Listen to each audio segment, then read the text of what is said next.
দীঘার সকাল মানেই সূর্য ওঠার আগে রাস্তায় ছুটে চলা এক বৃদ্ধ মানুষ, কাঁধে ব্যাগ, হাতে খবর কাগজের বান্ডিল। তিনি কমল লোচন পণ্ডা, দীঘার দক্ষিণ শিমুলিয়া গ্রামের বাসিন্দা। বয়স 60-এর কোটা ছুঁয়েছে অনেক আগে, তবুও তিনি আজও প্রতিদিন ভোর রাত থেকেই ঘর থেকে বেরান। গত 45 বছর ধরে শীত, গ্রীষ্ম, বর্ষা, বছরের প্রতিটি দিন তিনি বেরিয়ে পড়েন তার প্রিয় কাজে। হোটেল থেকে হোটেল, দোকান থেকে দোকানে সংবাদপত্র পৌঁছে দেওয়াই তার কাজ। তিনি জানান, প্রতিদিন সকালে কেউ না কেউ অপেক্ষা করছে তার হাতে ধরা খবর কাগজের বান্ডিলের জন্য। দীঘার বাসিন্দা হোক বা পর্যটক, সকালের প্রথম খবরটা তার কাছ থেকেই পান সকলে। দীঘার মানুষ ভালোবেসে তাকে ডাকেন পেপার কাকু নামে। এই নামেই যেন তার পরিচয়, তার গর্ব। কতদিন ধরে এই দীঘা এলাকা পেপার বিক্রি করেন আপনি? 45 বছর। 45 বছর ধরে। এখন পেপারের চাহিদা কমেছে না বেড়েছে? হ্যাঁ, কমে গেছে, অনেক কমেছে। অনেক কমেছে। এখন তো আর সেই মোবাইল হয়ে গেছে, মোবাইলের জন্য আর কাগজ কিনছে। আর যারা মাস্টার, যারা পেনশনভোগী, তারা নিত, তাদের কাছে চোখে দেখা যায় না। কাজ এখন যে প্রজন্মের ছেলেরা, তারা তো কাগজ পড়ে না, তারা কাগজ পড়ে না।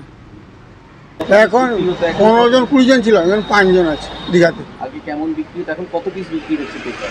এখন এখন এখন অনেক কমে গেছে মানে আগে 2000 আসতো, এখন 1000, হাফ হয়ে গেছে। ছোটবেলায় সংসারের অভাব থেকেই শুরু হয় তার এই পেশা।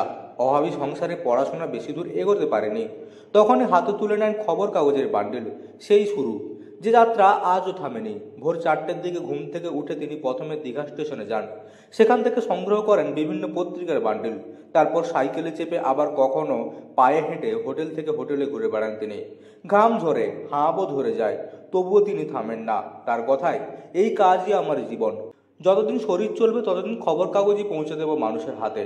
তবে এখন সময় বদলেছে, ডিজিটাল যুগে হাতে মোবাইল মানেই খবর, তাই ছাপা কাগজের চাহিদা অনেকটাই কমে গেছে। আগের মতো আর বিক্রি হয় না, ফলে সংসার চালানো কঠিন হয়ে উঠেছে কমলবাবুর। মাসে কোনো রকমে কয়েক হাজার টাকাই হাতে আসে, তবুও তিনি কাজ ছাড়তে চান না। বলেন, সংসার চলেছে কষ্টে, কিন্তু যদি এই কাজটা ছেড়ে দেই, মনে হবে আমি নিজেকে হারিয়ে ফেলেছি। এই কাগজেই তো আমার পরিচয়। স্ত্রী, ছেলেমেয়ে নিয়ে তার ছোট্ট সংসার। ছেলেমেয়েরা বড় হলেও বাবার এই পরিশ্রম তাদের অনুপ্রেরণা দেয়। দীঘার বহু পুরনো হোটেল মালিকরা আজও বলেন, যেদিন পেপার কাকু আসে না, সেদিন সকালে যেন কিছু একটা ফাঁকা লাগে। পর্যটকরাও হাসি মুখে তার কাছ থেকে খবর কাগজ কিনে নেন। অনেকেই তাকে ভালোবেসে চা খাওয়ান। এই ছোট্ট মানবিক মুহূর্তই তার প্রেরণা। জীবনের শেষ দিন পর্যন্ত এই কাজ চালিয়ে যেতে চান তিনি। কমল লোচন পণ্ডা যেন এক প্রতীকী সংগ্রাম, নিষ্ঠার, কর্মনিষ্ঠার ছবি। দীঘায় আজও সকাল হয় পেপার কাগজ সেই খবর কাগজের গন্ধে। পূর্ব মেদিনীপুরের দীঘা থেকে মদন মাইতির রিপোর্ট, লোকাল 18 বাংলা।